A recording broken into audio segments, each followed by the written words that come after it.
Welcome back to Self-Study Prep. This is the place to be if you're serious about acing that AP Computer Science A exam. All right, so we know Java has this really strict memory system, right? Well, today we're going to learn how to manipulate it, how to bend the rules.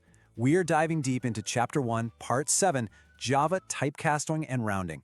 This is a big one, so let's get right to it. Okay, here's our game plan for today. First, we'll tackle the casting conundrum, like why do we even need to do this stuff? Then we'll look at widening, which is the easy, safe conversion Java does for us. After that, things get a little risky with narrowing. Then we'll face the brutal truth of truncation, what really happens to your decimals. And you're going to need to memorize this next part, mastering the rounding algorithms. Finally, we'll expose the final exam trap that gets students every single year. So, let's start with the big question. Why is Java so strict? Well, it's what we call a strongly typed language.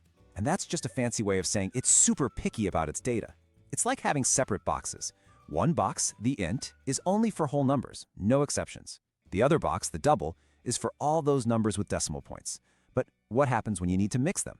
What if you need to take a dollar amount, like $5.99, and just get the 5 out of it? That's where we come in. We're going to learn how to tell Java exactly what to do. And the tool we use for that is called typecasting. You see, the golden rule in Java is you can't just stuff a double value into an int variable. The compiler will literally stop you. Think of it like pouring liquid. As you can see, pouring from a small int box into a bigger double box, no problem, plenty of room. But trying to pour the big double box into the small int box, whoa, it looks like it's going to spill everywhere. And that spill is data loss. Casting is how we manage this process. And for the AP exam, we're going to focus almost entirely on converting between doubles and ints. All right, let's start with the easy one. This is the safe conversion, the one where Java is so confident that nothing will go wrong, it just does all the work for you automatically. This is called implicit casting, or what pretty much everyone calls widening. This happens when you're taking a smaller, less precise data type, like an int, and you're putting it into a bigger, more precise data type, like a double. Look at the code here. Double account balance equals 5. Okay, that 5 is a whole number, an integer. But the variable account balance is a double. And you know what? Java is totally fine with this. Why? Because it knows that an integer can fit perfectly inside a double's memory space. It just takes the 5, tacks on a .0 to make it 5.0, and stores it. No data is lost, so Java does it for you. No questions asked. But, and this is a big but, what happens when we try to do the exact opposite? What if we try to squeeze a big, precise double into a small little int container? Well, that's called narrowing. And this is where the Java compiler stops being your helpful buddy and turns into a full-on bodyguard. And this is the exact error message you'll get. If you try to write int slices of pizza equals 5.99, the compiler throws up its hands and gives you this error, possible lossy conversion from double to int. You gotta love how clear that is. It's literally telling you, hey, hold on a second. If I do this, you're gonna lose the 0.99 forever. Are you sure you want to do that? Because Java's #1 priority is protecting your data. It refuses to do this automatically. It forces you, the programmer, to make a conscious choice. So, if Java is blocking us, how do we force it? How do we say, yes, compiler, I know what I'm doing. I actually want to throw away that decimal part. We do this with an explicit cast. But you need to understand the brutal truth of what happens next. To give Java permission to lose that data, we use what's called an explicit cast. The syntax couldn't be simpler.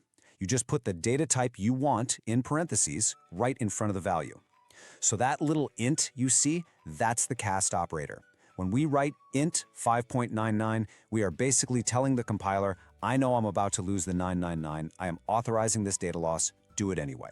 You're overriding its built-in safety features. Okay, I need everyone to listen very, very closely right now. This is one of the single most important concepts on the entire AP exam. When you cast a double to an int, the decimal part is truncated. Truncation just means it's chopped off, gone. It is absolutely not rounding. The computer does not care that 5.99 is super close to 6. It takes out a digital saw, slices off everything after the decimal point, and throws it in the trash. You're left with just 5. So burn this into your brain. Casting a double to an int truncates. It does not round. Okay, So that leads to an obvious problem, right? If casting just chops off decimals, how in the world do we actually round a number in Java? Well, there isn't a simple button for it. Instead, the College Board requires you to have a specific two-step algorithm memorized. These formulas are non-negotiable. You absolutely have to know them. For any positive number, the magic formula is int x plus 0.5. Let that sink in. You take your positive double, which we're calling x, you add 0.5 to it, and then you cast that whole thing to an int. This little trick is guaranteed to give you the correctly rounded integer. Let's see how it works. The logic here is just brilliant. It's a clever mathematical hack. By adding 0.5 before we truncate, we're basically giving the number a little nudge. If the original decimal was small, like 0.2 or 0.3, adding 0.5 won't push it past the next whole number. But if the decimal was 0.5 or bigger, adding 0.5 will push it over that line. Then the int cast just comes in and does its normal brutal chopping, but now it's chopping off the decimal from a number that's already on the correct side of the rounding line. Let's trace it out so you can see it in action. First example, x is 4.2. We want that to round down to 4. So 4.2 plus 0.5 gives us 4.7. Then the int cast chops off the 0.7 and we're left with 4. Perfect. Now the other case, x is 4.7. We want that to round up to 5. So 4.7 plus 0.5 gives us 5.2. See how it crossed over that integer threshold? Now the int cast chops off the 0.2 and we're left with 5. It works every time for positive numbers. But, and you knew there was a but coming, negative numbers are different. They're a mirror image on the number line, which means our awesome little algorithm has to change. To round a negative number, you have to use this formula, int x minus 0.5. Notice the huge difference? We are now subtracting 0.5.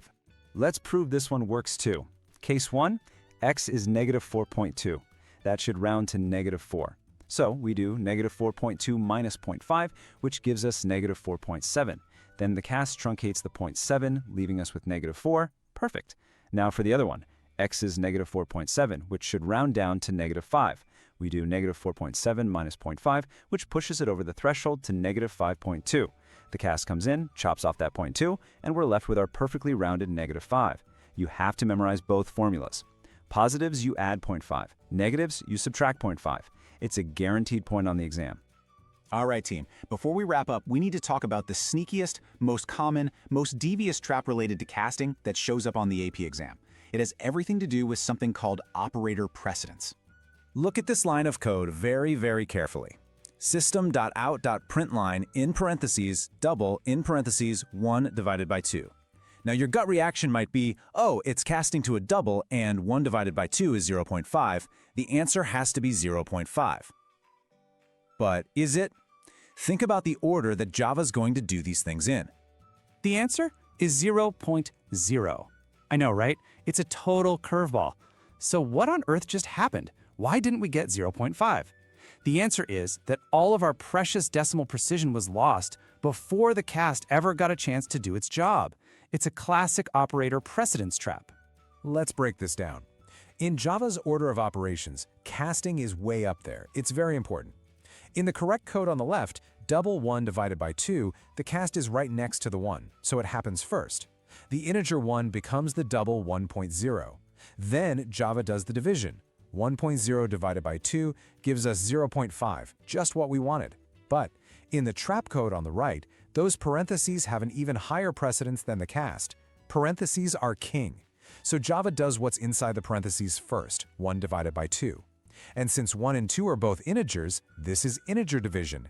And what does integer division do? It truncates. So 1 divided by 2 is 0. Only after that calculation is done and the result is 0 does the cast finally get to work, converting that 0 into 0.0. Game over. Always, always watch out for those parentheses. So let's lock this all in. What did we learn? 1. Casting lets us convert between data types.